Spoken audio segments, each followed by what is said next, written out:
Pamoja na ujenzi wa majengo haya 16 katika Chuo Kikuu cha Mwalimu Nyerere cha Kilimo na Teknolojia, vile wananchi ambao wamezunguka eneo hili wamenufaika kiuchumi.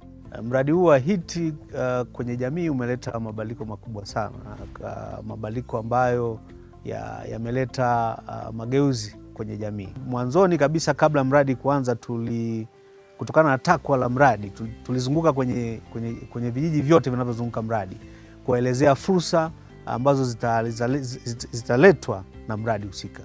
Sasa baada ya kutoa ile elimu, basi watu wenye kunusa fursa za kiuchumi walikuja wengi kununua viwanja. Hata wafanyakazi wa chuo wenyewe na wenyewe walinunua viwanja. Uhitaji wa viwanja ukawa mkubwa, na uhitaji ukishakuwa mkubwa basi na bei lazima. Kwa hiyo bei imepanda na mpaka sasa tunavyoongea bei imeshapanda, hata upatikanaji wenyewe sasa hivi umeshakuwa wa shida. Kwa bei ya viwanja ilipanda. Wananchi wamenufaika kwa kupitia kipato kwa kuuza ardhi zao. Kama mnavyofahamu kwamba ajira ni tatizo nchini, lakini mradi uliweza kutoa ajira kwa wananchi wanaozunguka mradi zaidi ya 1000. Na ajira hiyo imewanufaisha kwa kupata kipato na kuendeleza masuala ya kijamii pia. Mbali na ajira, lingine ni fursa za kibiashara na kiuchumi.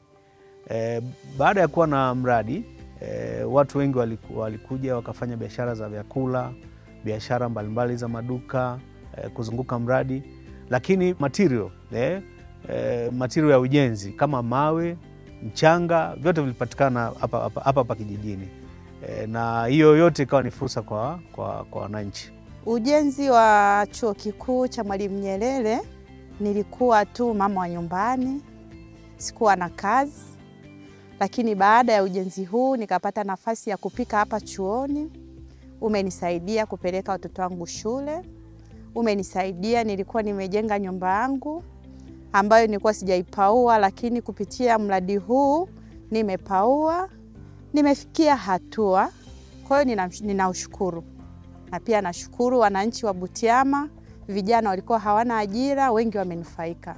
Yaani tukiangalia kwa sasa hivi uchumi ulivyokuwa mwanzo na sasa hivi ni tofauti, kwa sababu watu wameingia, wageni wengi, uchumi umeongezeka. Yani kwa wafanyabiashara, biashara sio mbaya, na watu walikuwa na nyumba zao za kupangisha.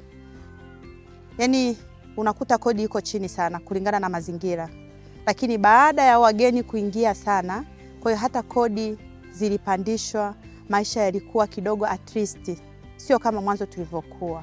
Mradi uliajiri skilled and unskilled laborers. Sasa wale skilled, yani wenye ujuzi, walikuwa wanawashirikisha wananchi, yani vibarua, kwa muda wote wa mradi zaidi ya mwaka. Kwa hiyo wale kusaidiana na wale mafundi, basi wameweza kupata. Kwa hiyo mradi unaisha, lakini tutakuwa na mafundi wengi sana hapa, na hiyo itakuwa pia ni fursa kwa jamii kuwatumia wale mafundi, lakini na wale mafundi wenyewe kujipatia kipato. Huu mradi tulipoanza tangu mwaka 2023 mpaka leo, tumebahatika kwa chuo kuwa na uwezo wa kupata wanafunzi kutoka vyuo mbalimbali ambavyo viko karibu na hili eneo, ikiwemo VETA Butiama, chuo cha St. Agustini kutoka Mwanza, ambapo wanafunzi wao wa utaalamu wa umeme wanaosomea masuala ya umeme, wanaosomea masuala ya ufundi, hasa masuala mason and carpenter, ameweza kupita hapa na kupata mafunzo kwa vitendo, ambao takriban karibu wanafunzi 46 wamepita hapa, ambao wamepata mafunzo yao na walimu wao kuwafanyia assessment na wakafanya vizuri. Na hii knowledge wameitoa kutokana na mafundi tuliokuwa nao hapa na maengineer walioko hapa na technician ambao walikuwa wanafanya nao kazi kwa kuwafundisha na kuwaelekeza pale ambapo walikuwa waelewi, na kuweza kupata hiyo elimu ambayo kidogo baadaye tunajua itawasaidia kuongeza idadi ya wataalamu ambao watakuwa wanatusaidia kwenye shughuli mbalimbali au miradi mingine kwenye taifa letu. Mradi huu umejenga majengo kwa ajili ya chuo, kwa ajili ya kuelimisha wanafunzi na nini. Lakini pia katika majengo haya chuo tuna dispensary, ambayo dispensary, yani kituo cha afya, kitatumika pia na wanakijiji. Itakuwa sio kwa ajili ya wanafunzi tu au na watu wa chuoni, lakini pia na wanafunzi na wanakijiji wanaozunguka mradi huu wataweza kunufaika na huduma za afya. Tumepeleka baadhi ya wafanyakazi kwenda kujifunza kwenye hizi idara za OSHA, wakapata uelewa wa masuala ya usalama. Takriban karibu wafanyakazi 8 tumewafundisha masuala ya huduma ya kwanza. Takriban vijana 5 wameenda kufundishwa masuala ya usalama mahali pa kazi kama wawakilishi wa wafanyakazi. Pia wameweza kupata hiyo elimu na baadaye sasa hawa wanaenda kwenye miradi mingine au kwenye jamii kama wale watoa huduma ya kwanza. Tunajua kama tumezalisha watoa huduma kwanza 8, automatically hawa watoa huduma watakuwa wameenda mtaani. Kwa hiyo pia elimu au ile huduma ya kwanza mtaani tutategemea hawa wataiendeleza kufanya hizo kwa wananchi huko ndani. Hiyo itakuwa ni faida ambayo wananchi watakuwa naipata kutokana na hii miradi. Jambo lingine ni tulitoa elimu ya masuala ya kijinsia, ukatili wa jinsia, sexual harassment.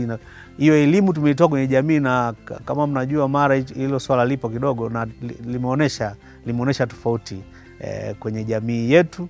Wameelimika kwa kwenye ukatili wa kijinsia na imepungua kwa kiasi kikubwa sana. Lakini lingine pia ni kuhusiana na taasisi zinazozunguka mradi. Kwa mfano shule zilinufaika kuna material mbalimbali walikuwa wanapata kutoka kwenye hizi construction sites. Kwa mfano mbao zinazobaki, mashule wanapewa vipande vya vigae vinavyobaki, pia mashule walikuwa wanapewa kwa ajili ya shughuli zao mbalimbali ambazo zilikuwa zinaweza zikawasaidia. Hiki chuo cha Mwalimu Julius Nyerere kimenisaidia sehemu kubwa sana, hususan katika kazi ninazozifanya hapa, kulisha mafundi wanaofanya kazi hapa. Kimenifanya nilianza na mtaji kidogo, na sasa kimenifikisha katika hatua nzuri kwa kazi ninazozifanya hapa. Nilianza na mtaji wa shilingi 50,000 na sasa ina zaidi ya 500,000 ambayo naendelea nayo mpaka sasa. Kwa hiyo huu mradi kwa hususani mimi umenisaidia sana. Jamii imenufaika, kwa vijana wengi wamepata maisha mazuri. Wengi wao maisha yao wamebadilika kabisa, wamejenga kutokana na mradi huu. Wamepata maisha yao yamekuwa mazuri, familia zimeishi nyumbani vizuri bila shida kutokana na hii kazi. Kwa hiyo tunashukuru serikali kwa ujumla kwa ajili ya kazi hii kuhusu jamii yetu sisi kwa ujumla. Tunanufaika sana kulingana na huu mradi, maana watu wengi tulikuwa tumekaa majumbani, hatuna kipato chochote, lakini tumefaidika kulingana na huu mradi. Sasa hivi tunajipatia kipato, tunatunza familia wengine. Kipato ninachokipata hapa kimeniwezesha kununua kiwanja na nimejenga, japo sijakamilisha nyumba lakini bado naendelea. Tunamshukuru Mama Samia. Tunamuomba mama azidi kutupatia miradi kama hii hapa, na sisi wanawake fursa kama hizi tunafanya kazi ili tuweze kuendesha maisha yetu huko nje na ndani ya familia zetu, tuweze kunufaika zaidi, sio tukomee hapa. Kupitia mradi huu sio tu fursa za elimu ya juu kuongezeka, bali pia jamii ambayo imezunguka maeneo haya imenufaika kiuchumi. Bamai na Batata Mwareli, Turiho Butiama. Mimi ni Fradias Mgoa. Endelea kufuatilia mitandao yetu mbalimbali ya kijamii ya Wizara ya Elimu, Sayansi na Teknolojia.